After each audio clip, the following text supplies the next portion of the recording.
All right, what's up, you guys? Welcome to another episode here on Sharkstalgia, where I talk about all things 80s and 90s in the form of modern era comebacks. And this particular episode is a little bit different compared to what I usually cover.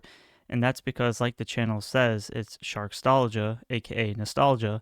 But there's one specific TV show that finally wrapped up after about 10 years of 5 seasons. And I feel like I wanted to really discuss just the emotional ending for Stranger Things season 5 because it really captures the magic and the memories of what it's like being a kid, at least in the 80s, late 80s, early 90s, or even the 90s for that matter, because anything after 1999, honestly, that has changed the world drastically. And for me personally, even though I'm a 90s baby, the 80s and 90s will forever be the most, you know, nostalgic eras for, whether that's video games, cartoons, obviously comics and just TV shows, even outfits, music, all that good shit. So we know that Stranger Things officially wrapped, and this is kind of spoiler, but not really if you care or don't care. But I'm just letting you guys know now. But what I really wanted to dive into this particular episode was that I know that Stranger Things, at least within season 5, has a lot of slight inconsistencies, and like there's like some loopholes or like loose ends that still need to be answered in terms of certain characters. I know there's a lot of flaws and some nitpicking can be done within the season, so it's not like 100% perfect by any means, but it does offer a lot of great nostalgia. And that's one of the things that's gravitated towards me to enjoy the show is utilizing the concept of malls with the bright neon lights, the concept of like video rental stores with VHS tapes, ice cream parlors, the park, kids just playing, the movie theaters. Obviously, season 5 showcased like GI Joe lunch boxes. It showed kids playing the NES, and just and the big important aspect of this entire series is the game Dungeons and Dragons, which is the real emphasis of the entire series, because Dungeons and Dragons is like a mythical world building role playing style game of just like pure sci-fi and fantasy. Everything is all up for your imagination. So, um, what I really want to showcase here is that why was season 5, or why did season 5 contain an emotional ending, and why it means a lot to me? Because I don't want to really review season 5 in the sense of, talk about Vecna or talk about the Upside Down world or talk about, character storylines or plots and stuff like that. What I really want to talk about for this particular video is the emotional ending, which a lot of us born in the 80s and 90s can really relate to. Um, and that's by actually being alive and born at that time where you can really relate to what the character Mike or what the other characters are going through, because in today's generation, in today's world, it's very easy for us to not because of technology and all the kids these days all into their social media and iPads and stuff like that. This series really captures this specific time frame in life that makes us realize how good we actually had life back then. And that's what I really, really, really appreciate, the storytelling of this specific concept, because um, if you were to look at the final scene where they had all four characters, where we had Jonathan, Steve, Robin, and Nancy, they're talking on the roof, and they've been through their crazy adventures throughout the whole entire 5 seasons, but they really showcased that despite going through all that, and they want to be this close knit group, they want to be together, they want to showcase that they're strong, their bonds are very tight, and which, respectfully, it can be, which is not a bad thing. But the reality of that And what I took away from it, especially when they're all in tears and when they're all like actually taking time to reflect while sitting there on the roof, is that they know that deep down, obviously, it's stated that it's not going to be the same as it used to because their lives have changed. Everyone is going in different directions. Everyone has different careers now. Everyone has different motives, different agendas, different paths they want to pursue. And when you're at that time frame without social media and cell phones and all that stuff, back at least I can speak firsthand for me, growing up in the 90s, it was like, yeah, you make so many great friends growing up in elementary school, middle school, or even high school. But at a certain point, no matter how much you want to stay intact with people or how much you want to communicate with them or say, like, these are my best friends, these are people, my ride and dies, these are my people that I grew up with, eventually you come to a point where people just end up going their separate ways and then you don't really build that bond, that relationship that you once have. I mean, all it takes is for you to transfer to two different schools and that full friendship changes. Even if you're still there in each other's lives, you're not the two same people that you once were. And I think they beautifully captured that whole concept because that's 100% relatable to anybody growing up at that time. Even for newer generations, for newer kids who are into who have been through this kind of scenario, they can probably relate to that as well. But for us 80s and 90s people, we really had to go through that crazy turmoil of, you know, having a bunch of awesome sleepovers and just crazy like adventures, going again, like hanging out and doing all these,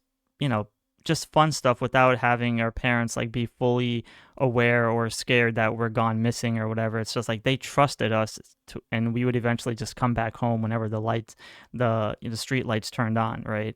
And that was the beauty of being alive at that time, was everything just felt safe and protected, and everything just felt peaceful because even in the show you see, at least in like the last hour of the episode, you see like everyone is just, they're at peace, the colors are vibrant, it's like that perfect spring summery feel, everyone's enjoying life, they have their friends, they're all just, you know, goofing off and doing whatever. So that just brought back so much memories of my childhood and how much I miss it and how much I wish I can go back to that simpler time. But, you know, things have changed and life obviously changes for its own good.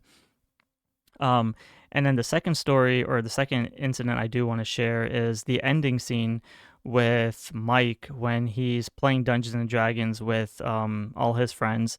Um, and the thing that really stood out to me was the fact that this is another relatable incident because you have your close knit group of friends. You've just been through all these crazy adventures and crazy, you know, fighting Vecna and all this world building. Um, and these are people that you spent your childhood with. These are people that you ride bikes with. These are people that you share a similar bond of you know, movies, taste in types of books, or just like, you know, something to help you connect and bond with each other. And that's what makes all their friendships really strong. And the thing that I found very fascinating was that at some point, like the adults in the group, or like the older people, these kids are also going in their own separate ways. Everyone has to find themselves. They have to discover who they are truly as a person, despite how close and how much of a strong group they are. Unfortunately, things do change and people go their separate ways, which is, you see characters like Dustin going in school, and you see Will doing his own thing, finding himself at the bar, and then you have Max graduating with Lucas, and then, you know, having their relationship be strong, and Mike becoming this character um, who's like writing his fantasy world. Because if you were to think back then, um, that's what makes this show really, really strong, is how much they capture the nostalgia of what shows we grew up watching really meant. Because I felt like when he was typewriting the whole story, because he's like the fantasy guy, it felt like watching The Wonder Years. It felt like watching Dawson's Creek. It felt like watching the movie Stand By Me. It felt like watching shows that really captured this emotional nostalgia of watching your friends go in different paths and realizing that you're not this, the same people that you're going to be moving forward, because you're all going to have different careers, different lives, and different worlds to conquer. Because again, everything feels safe. They were all safe in their basement. They were all playing those Dungeons and Dragons. They're all playing their games. They're having fun. They're having a blast. But at some point, that innocence, that childhood ends up leaving.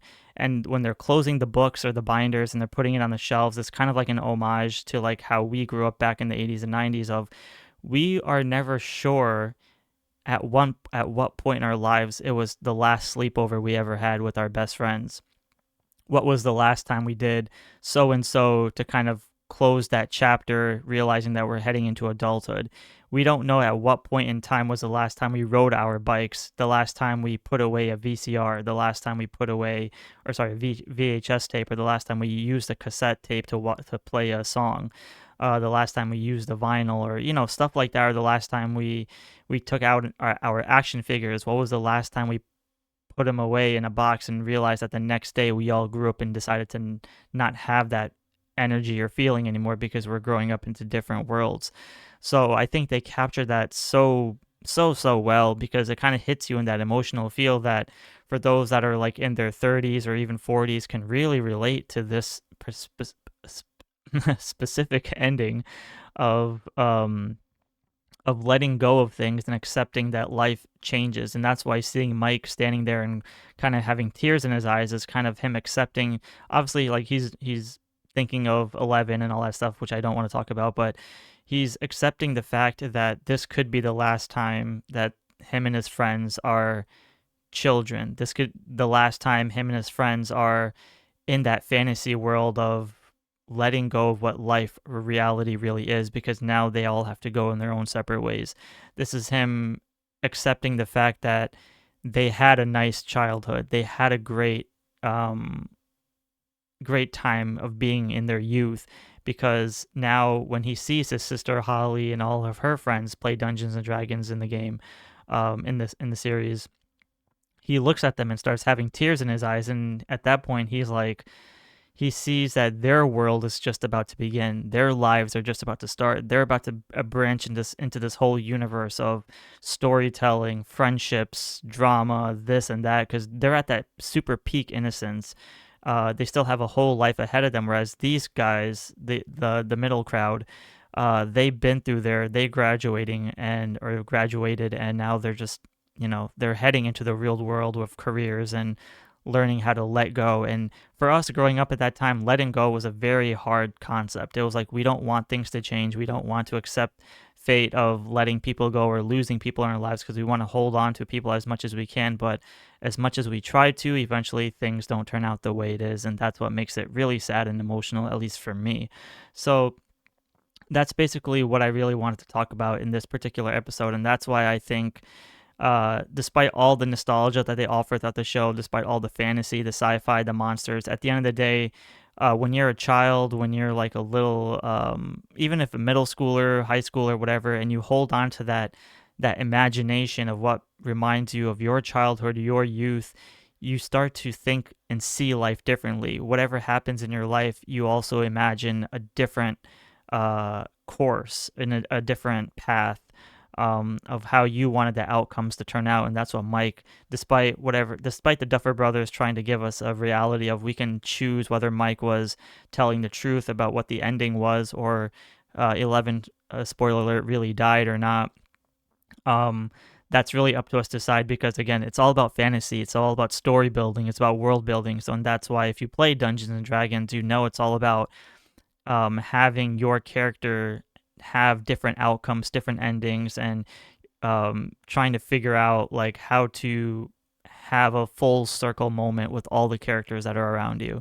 So I think they really captured that magic and aesthetic, and it was just such a hard hitting thing I can relate to. So with that being said, I want to thank you guys all for watching. Thank you for supporting this channel as well. And this was basically a very quick, random video I wanted to do just to talk about my thoughts about the ending of Stranger Things season 5. I don't think I'll do a full review of the whole entire series, but maybe once everything settles down, maybe I'll come back to this in the future. But this was a great way for me to kind of accept for even in my own life, accept the peace and accept what the future holds and not really look back into the past. So with that being said, I want to thank you guys all for watching. Be sure to give a like and subscribe. Let me know in the comments below what you think about season 5, and I'll talk to you all in the next episode.